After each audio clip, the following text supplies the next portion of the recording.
Hello everyone, welcome back to my channel, More Than Official here. Please don't forget to hit like and subscribe for this channel or for this video kung nagustuhan nyo. And huwag na rin magpahuli, i-click na ang notification bell para ma-notify kayo sa susunod kong video. Alright, so what I'm going to do right now is makeup challenge. So ang gagawin ko, kung ano lang yung kasya sa pouch ko, ito lang yung gagamitin kong pang makeup. Okay? So, ako talaga guys, hindi talaga ako mahilig mag-makeup. Okay? Every day, ang dala ko lang is yung lip tint ko. So, basically, that's the bare face. That's my bare face.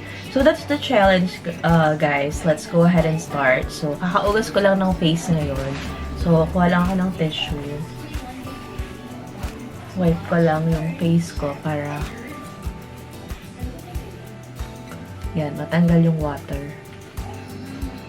So, gaya nga lang sabi ko sa inyo, hindi talaga ako mahilig mag-makeup. Never ako nag-makeup sa work. Actually, the last time I bought makeup was last year pa, 2019, nung nagkaroon ng sale. I think nagkaroon na ata ng sale dun sa BILENA. So, I bought like 5 items. I leave ko dito yung picture nung nabili ko. So, pati yung mga link. But normally, I'm not the type of person na super hilig sa makeup. But yeah. My challenge right now is, let's see kung ano magiging result itong pag-makeup ko. So, let's start na guys. So, here in my pouch guys, ito. Andito lahat.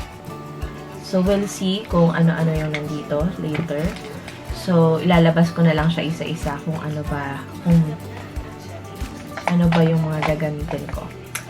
So, since wala naman tayong primer, kasi nga, based din sa mga napapanood ko, may mga primer silang nalalagay. Hindi ako masyadong familiar dun guys. But, yeah, we'll see kung ano magiging result nito. So, ito, I have the Skin White Advanced Whitening Face Cream Powder. So, ito nga guys yung ginagamit ko, gaya ng sinabi ko sa inyo. Ito yung reason kung bakit ako pumati. So, ito yung ginagamit ko magmula high school up until college ko.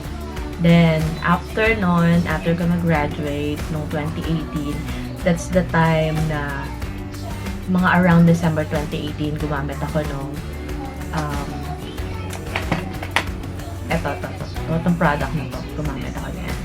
And super fresh, nakaka-fresh siya ng look, especially if galing ka sa work, mag-a-apply ka nun. Yes, super duper.